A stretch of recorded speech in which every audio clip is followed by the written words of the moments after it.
بقعة الروج بتسهل عليها دايما، وفي ناس كتير ما بتقدرش تطلع البقعة دي من الملابس. عشان كده في الفيديو ده هقول لكم على طريقة سهلة جدا هتقدروا تطلعوا بيها اي بقعة روج موجودة في اي ملابس عندكم بكل سهولة، حتى لو الملابس دي اتغسلت قبل كده. كل اللي عليكم تصلوا على النبي وتكملوا معايا الفيديو للاخر. قبل اي حاجه لما نيجي ننضف بقعه الروج ما يكونش في حاجه تحتيها، لانها ممكن تطبع في مكان تاني من غير ما ناخد بالنا.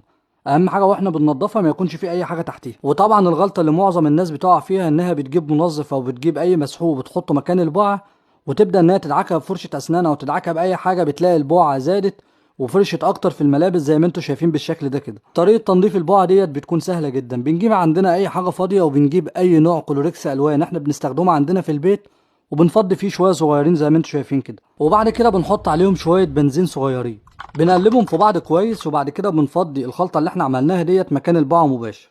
ممكن ندعك الملابس في بعضيها، او ممكن نجيب فرشه الاسنان وندعك البقعه، هتلاقيها بتطلع معاكم كده زي ما انتم شايفين بكل سهوله. اهم حاجه بقى الخطوه الاخيره ديت قبل ما نشطف قطعه الملابس او قبل ما نحطها في الغساله، ان احنا نجيب اي حاجه فاضيه ونمسك مكان البقعه بالشكل اللي انتم شايفينه ده، ونجيب ميه سخنه تكون بتغلي ونفضي على مكان البقعه بالشكل اللي انتم شايفينه ده. وده زياده تاكيد ان البقعه تكون طلعت بالكامل من الملابس بتاعتنا. وزي ما انتم شايفين اهوت الحمد لله البقعه طلعت بالكامل وما بقاش ليها اي اثر. ما تنسانيش بدعوه حلوه وتعمل لايك وشير للفيديو ده عشان يوصل لاكتر عدد من الناس تقدر تستفاد وناخد ثواب سوا.